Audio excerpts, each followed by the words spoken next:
বন্ধুরা, সন্ধ্যা পূজার সঠিক সময় কোনটি, সন্ধ্যায় কখন প্রদীপ জ্বালানো উচিত এবং প্রদীপ জ্বালানোর সময় কোন নিয়ম মেনে চলা উচিত? যদি আমরা সন্ধ্যায় প্রদীপ জ্বালাই, তাহলে আমাদের কি স্নান করা প্রয়োজন? অর্থাৎ, স্নান না করে কি আমরা সন্ধ্যা পূজা করতে পারি এবং সন্ধ্যায় ঘরে কতটি প্রদীপ জ্বালানো উচিত? কোথায় প্রদীপ জ্বালানো উচিত? প্রদীপ জ্বালানোর মন্ত্র কি? ঘরের সমস্যা দূর করতে এবং কোনো বিশেষ ইচ্ছা পূরণের জন্য কিভাবে প্রদীপ জ্বালানো উচিত? তাই আজকের ভিডিওটি সম্পূর্ণরূপে সন্ধ্যা বন্দনের উপর ভিত্তি করে তৈরি। সন্ধ্যায় কখন আপনি সন্ধ্যা বন্দন করেন, পূজা আরাধনা করেন, প্রদীপ জ্বালান, কিভাবে করা উচিত, কোন নিয়মগুলি অনুসরণ করা উচিত? অর্থাৎ, আজকের ভিডিওটি সম্পূর্ণরূপে আপনার প্রশ্নের উপর ভিত্তি করে তৈরি, যার উত্তর আমি শাস্ত্র অনুসারে আপনাকে দেওয়ার জন্য যথাসাধ্য চেষ্টা করব। তাই অবশ্যই ভিডিওটি সম্পূর্ণ দেখুন এবং যদি আজকের ভিডিওটি আপনার পছন্দ হয়, তাহলে অবশ্যই লাইক করুন, কারণ আপনার লাইক এবং আপনার মন্তব্য আমার জন্য খুবই গুরুত্বপূর্ণ। এটিই একমাত্র উপায় যার মাধ্যমে আমি জানতে পারি যে আপনি এটি পছন্দ করেছেন। ভিডিওর পাশাপাশি কমেন্ট বক্সে ভগবান শিব এবং মাতা লক্ষ্মীর নাম জপ করুন। এটি আপনাকে ইতিবাচক শক্তি দেয় এবং যদি আপনার কোনো পরামর্শ, কোনো প্রশ্ন থাকে বা কোনো বিশেষ ভিডিও দেখতে চান, তাহলে কমেন্ট বক্সে সেই বিষয়ে লিখুন। এবং হ্যাঁ, আপনি যদি প্রথমবারের মতো চ্যানেলে থাকেন, যদি আপনি এখনও চ্যানেলটি সাবস্ক্রাইব না করে থাকেন, তাহলে আরাধ্য শিব চ্যানেলটি সাবস্ক্রাইব করুন এবং বেল আইকনটি টিপুন। এটি নিশ্চিত করবে যে আপনি এই চ্যানেলে আপলোড করা নতুন ভিডিওগুলি সঠিক সময়ে পাবেন। প্রথমেই আলোচনা করা যাক, প্রদীপ জ্বালানোর আগে অর্থাৎ সন্ধ্যায় পূজা করার আগে স্নান করা কি জরুরি? দেখুন, শাস্ত্র অনুসারে পূজায় পবিত্রতা অপরিহার্য, তাই আমরা যখন সকালে পূজা করি, তখন স্নান করা খুবই গুরুত্বপূর্ণ। সকালে স্নান না করে পূজা করা উচিত নয়, তবে হাত, পা এবং মুখ ধুয়ে সন্ধ্যার পূজাও করা যেতে পারে। স্নান করার প্রয়োজন নেই। এখন দেখুন, আপনি যদি চান, আপনি আপনার পোশাকও পরিবর্তন করতে পারেন অথবা কেবল হাত এবং মুখ ধুয়েও পূজা করতে পারেন। উদাহরণস্বরূপ, যদি আপনাকে সন্ধ্যায় পূজা করতে হয়, তবে আপনার দিনের বেলায়ও পবিত্রতার যত্ন নেওয়া উচিত। উদাহরণস্বরূপ, যখনই আপনি টয়লেট বা বাথরুমে যান, তখন আপনাকে সেই সময় পবিত্রতা করতে হবে। আপনি যখনই বাথরুমে যাবেন তখন আপনাকে এটি খোলাখুলিভাবে করতে হবে। আপনি যদি সারা দিন পবিত্রতার যত্ন নেন, তাহলে সন্ধ্যায় আপনি স্নান না করে পূজা করতে পারেন এবং কেবল হাত এবং পা ধুয়ে নিতে পারেন। আপনি যদি চান, আপনি স্নানও করতে পারেন। উদাহরণস্বরূপ, যদি গ্রীষ্মের দিন হয়, তাহলে আপনি স্নান করার পর সন্ধ্যায়ও পূজা করতে পারেন। তাই আপনি নিজের বিবেচনার ভিত্তিতে অনেক কিছু নিজেই সিদ্ধান্ত নিতে পারেন।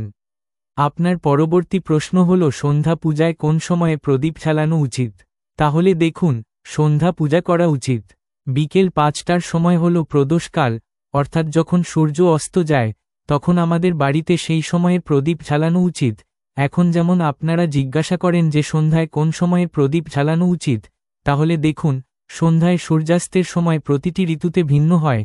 যেমন শীতকাল হলে সূর্য ভোর 5:30 নাগাদ অস্ত যায়, যেমন গ্রীষ্মকাল হলে সূর্যাস্তের সময় সকাল 6:30 থেকে সকাল 7টা পর্যন্ত, কখনো কখনো গ্রীষ্মকালে সকাল 7:30 পর্যন্ত হয়ে যায়। তাই প্রতিটি ঋতুতে সূর্যাস্তের সময় ভিন্ন হয়। অতএব, প্রদীপ জ্বালানোর সঠিক সময় বলা খুব কঠিন হবে এবং এটি সঠিকও হবে না। আমরা প্রতিবার একই সময়ে প্রদীপ জ্বালাতে পারব না।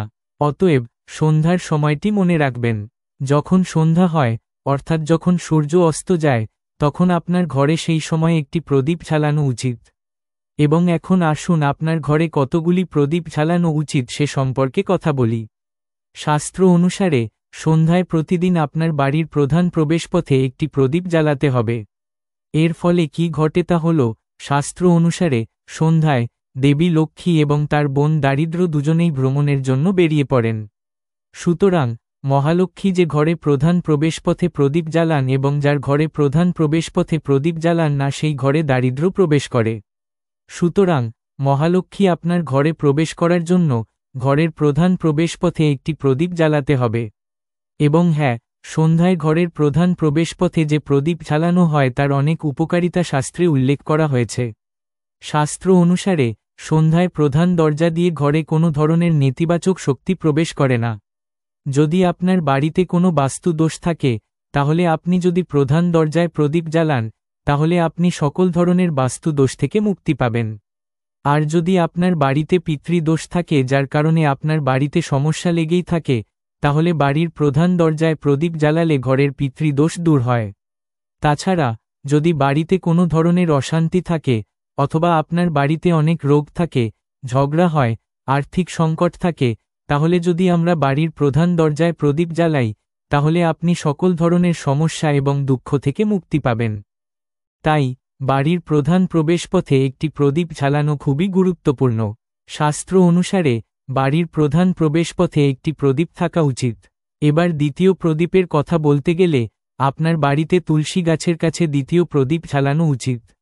শাস্ত্র অনুসারে যদি সন্ধ্যায় তুলসী গাছের গোড়ার কাছে অন্ধকার থাকে, তাহলে সেই বাড়িতে দারিদ্র্য স্থায়ীভাবে বাস করে, এবং যে বাড়িতে সন্ধ্যায় তুলসী গাছের কাছে প্রদীপ জ্বালানো হয় সেই বাড়িতে লক্ষ্মী বাস করেন। শ্রী হরি বিষ্ণুর সাথে মহালক্ষ্মীও বাস করেন। তাই সন্ধ্যায় তুলসী গাছের কাছে একটি প্রদীপ জ্বালানোর চেষ্টা করা উচিত। এখন পরবর্তী প্রদীপের কথা বলতে গেলে সন্ধ্যায় আপনার বাড়ির উত্তর পূর্ব কোণে, অর্থাৎ আপনার বাড়িতে যেখানেই মন্দির তৈরি করেছেন সেই স্থানে বাড়ির মন্দিরে একটি প্রদীপ জ্বালান। আপনার প্রতিদিন 2-3টি প্রদীপ জ্বালানো উচিত, এবং আপনি যদি প্রতিদিন 3টি প্রদীপ জ্বালান তাহলে বিশ্বাস করুন আপনার বাড়ির অনেক সমস্যা স্বয়ংক্রিয়ভাবে সমাধান হয়ে যায়। এবার আসুন এটি সম্পর্কে কথা বলি। তোমাদের সবার মনে সবসময় যে প্রশ্নটি আসে তা হল, প্রদীপ জ্বালানো উচিত কি দিয়ে? সরিষার তেল লাগাতে হবে কি না? তিলের তেল ব্যবহার করা উচিত নাকি খাঁটি গরুর ঘি ব্যবহার করা উচিত? কি দিয়ে প্রদীপ জ্বালানো উচিত? তাই দেখুন, শাস্ত্র অনুসারে সর্বত্র সরিষার তেল লাগানো প্রদীপ জ্বালানো উচিত নয়। সরিষার তেলকে তেতো তেল বলা হয়। আমরা শনিদেবের জন্য এই তেল দিয়ে প্রদীপ জ্বালাই। যদি তুমি প্রদীপ দান করো, শনিবারে আপনার সরিষার তেলের প্রদীপ জ্বালানো উচিত, এবং আপনি যদি চান তাহলে পিপল গাছে সরিষার তেলের প্রদীপ জ্বালাতে পারেন, অথবা ভৈরব দেবতার জন্য তেলের প্রদীপ জ্বালানো হয়। এছাড়াও শাস্ত্রে কোথাও সরিষার তেলের প্রদীপ জ্বালানোর কথা উল্লেখ নেই। শাস্ত্র অনুসারে আমরা যে কোনো দেবতার জন্য যে প্রদীপ জ্বালাই তাতে গরুর ঘি মিশিয়ে জ্বালানো উচিত। এখন দেখুন, এমন সময়ে আমাদের কি করা উচিত যখন খাঁটি গরুর ঘি পাওয়া যায় না? তখন আপনি গরুর ঘি বা খাঁটি ঘি নামে যা ঘি পান তা ব্যবহার করতে পারেন, অথবা আপনি চাইলে তিলের তেলের প্রদীপ জ্বালাতে পারেন। তাই আপনার বাড়িতে প্রতিদিন যে প্রদীপ জ্বালান তা আপনি বাড়ির প্রধান প্রবেশদ্বারে বা তুলসীর কাছে বা বাড়ির উত্তর পূর্ব কোণে জ্বালান। তাই আপনার সমস্ত প্রদীপ তিলের তেল বা খাঁটি ঘি দিয়ে জ্বালানো উচিত। এবং হ্যাঁ, যখন আপনি প্রদীপ জ্বালান, যেমন আপনি প্রধান প্রবেশদ্বারে বা তুলসীর কাছে বা ঘরে যে কোনো প্রদীপ জ্বালান, তখন একটি জিনিস মনে রাখতে হবে যে প্রদীপটি কখনোই সরাসরি মাটিতে রাখা উচিত নয়।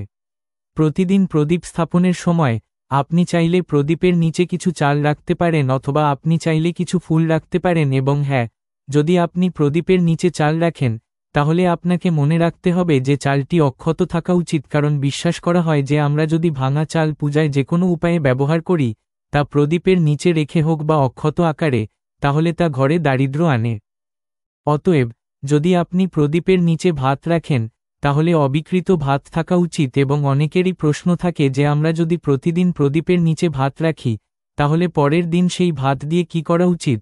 তাই পরের দিন আপনি এটি নিয়ে পাখিদের খাওয়ান, পাখিরা তা খায়। এবং আপনি যে প্রদীপটি ঘরের উত্তর পূর্ব কোণে জ্বালান, অর্থাৎ ঘরের মন্দিরে যে প্রদীপ জ্বালান, আপনি সেই প্রদীপটি যে কোনো পাত্রে রাখতে পারেন। যেমন একটি ছোট থালা নিন, সেই থালায় একটি প্রদীপ রাখুন এবং আমরা সেই প্রদীপ জ্বালাই।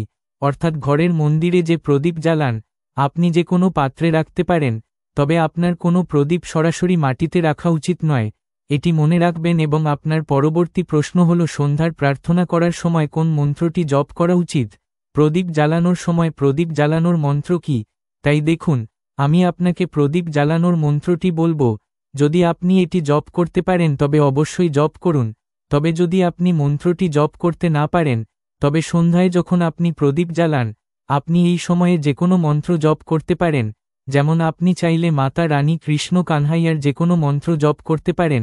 যদি আপনার কোন প্রিয় দেবতা থাকে তবে আপনি তাদের মন্ত্রও জপ করতে পারেন।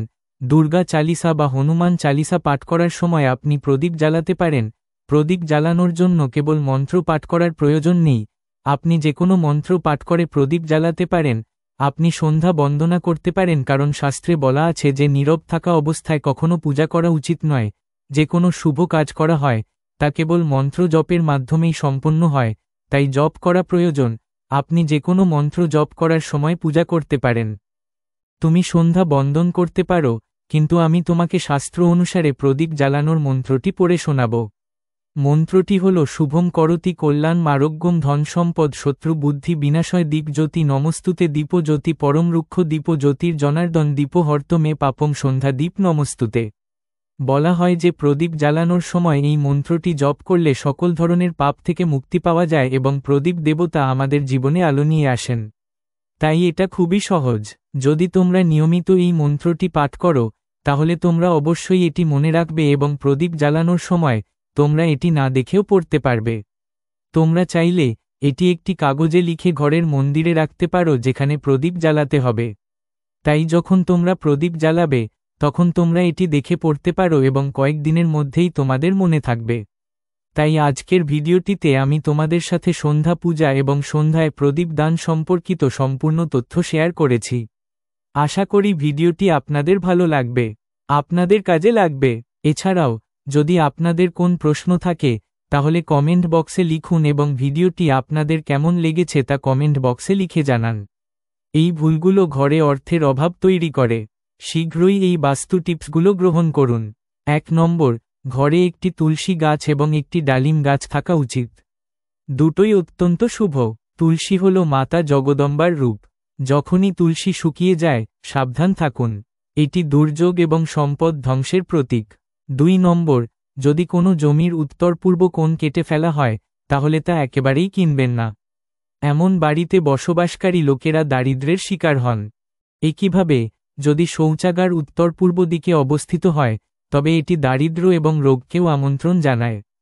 3 নম্বরে, উত্তর দিকে রাখা একটি মাছের ট্যাঙ্ক সুখ এবং সম্পদকে আমন্ত্রণ জানায়। মাছের ট্যাঙ্কের জল পরিবর্তন করতে ভুলবেন না। মাছের ট্যাঙ্কে মৃত প্রাণী রাখবেন না। 4 নম্বরে, যদি বাড়ির মহিলা সকালে স্নান করে এবং প্রধান দরজার চৌকাঠে 1 মগ জল রাখেন, তাহলে মা লক্ষ্মীর আগমন ঘটে।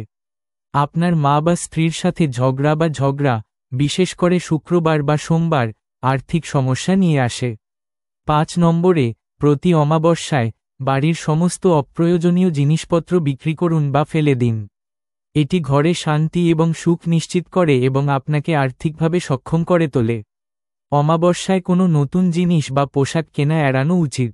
6 নম্বরে, যদি সন্ধ্যায় কোনো অতিথি বা বিবাহিত মহিলা আসেন, তবে তাকে সম্মান করুন এবং তাকে জলখাবার দিন। এটি মা লক্ষ্মীর আগমনের লক্ষণ। 7 নম্বর, যদি ভুল করে ঘরের সামনের কোণে কোনো জলের পাত্র বা জল রাখার ব্যবস্থা করা হয়ে থাকে, তাহলে সেই ত্রুটি কমাতে সেই জায়গার উপরে 24 ঘন্টা একটি লাল বাল্ব জ্বালিয়ে রাখুন। এই ত্রুটির কারণে খরচ অনেক বেড়ে যায়। 8 নম্বর, একটি নিয়ম মেনে চলুন। প্রতিদিন বাড়িতে মন্দিরে একটি প্রদীপ জ্বালান। বাড়ির প্রথম রুটি গরুকে এবং শেষ রুটি কুকুরকে দান করুন। এই বোবা প্রাণীদের রুটি দিলে ভাগ্যের দরজা খুলে যায়। 9 নম্বর, পিপলকে বিষ্ণুর অবতার বলা হয়। প্রতিদিন পিপলকে জল অর্পণ করলে দেবী লক্ষ্মী প্রসন্ন হন। বাড়িতে যদি পিপল থাকে, তাহলে কখনো তা কাটবেন না। এর ফলে দেবী লক্ষ্মী এবং ভগবান বিষ্ণুর প্রসার ঘটে। সংখ্যা 10, কখনোই দুবার ঘর ঝাড়ু দিও না। একবার ঝাড়ু দিলে নেতিবাচক শক্তি শেষ হয়, আর দ্বিতীয়বার করলে ইতিবাচক শক্তি শেষ হয় এবং দেবতারা পালিয়ে যায়। সংখ্যা 11, ঘরের অগ্নিকোণে অথবা পূর্ব দিকে অথবা উত্তর পূর্ব দিকে অথবা উত্তর ও উত্তর পশ্চিম কোণের মাঝখানে আলমারি বা সিন্দুক রাখলে খরচ বাড়ে এবং সম্পদ হ্রাস পায়। দক্ষিণ দিকে অথবা উত্তর পূর্ব দিকে, উত্তর বা পূর্ব দিকে অথবা উত্তর দিকে মুখ করে একটি উত্তরমুখী আলমারি, সঙ্গীত, পূর্বাভ্যাস, মধু, আয়না, একজোড়া ময়ূরের মূর্তি বা ছবি এবং ঘি রাখা উচিত। মার্কণ্ডেয় পুরাণ অনুসারে এই জিনিসগুলি দেবী লক্ষ্মীকে আমন্ত্রণ জানায়। এছাড়াও পূজা ঘরে নিজের কুলদেবতা বা কুলদেবীর জন্য একটি স্থান থাকা আবশ্যক। সংখ্যা 13, উত্তর পূর্ব কোণে অবস্থিত ঘরের দরজা পূর্বাভ্যাস, সঙ্গীত, বিপরীতে যদি পশ্চিম বা উত্তর পশ্চিম দিকে কোনো নিষ্কাশন বা ড্রেন থাকে, তবে তা সুখ এবং সম্পদ ধ্বংস করে। সংখ্যা 16, যদি পূর্ব দিকে বাথরুম এবং উত্তর পশ্চিম বা দক্ষিণ দিকে টয়লেট থাকে, তাহলে তা সম্পদ অর্জনে বাধা হয়ে দাঁড়ায় না, অন্যান্য দিক বা কোণে অগ্রগতি হয়। সংখ্যা 1, ঈশানে জল সংরক্ষণ ব্যবস্থা অর্থাৎ উত্তর পূর্ব দিকে বোরিং ওয়েল ট্যাঙ্কের মতো জল সম্পদ বৃদ্ধিতে খুবই সহায়ক। 5টি উপাদানের মধ্যে জল একটি গুরুত্বপূর্ণ উপাদান। বাস্তুতে জল উপাদানের সঠিক পরিকল্পনা সম্পদ বৃদ্ধির জন্য বিবেচিত হয়।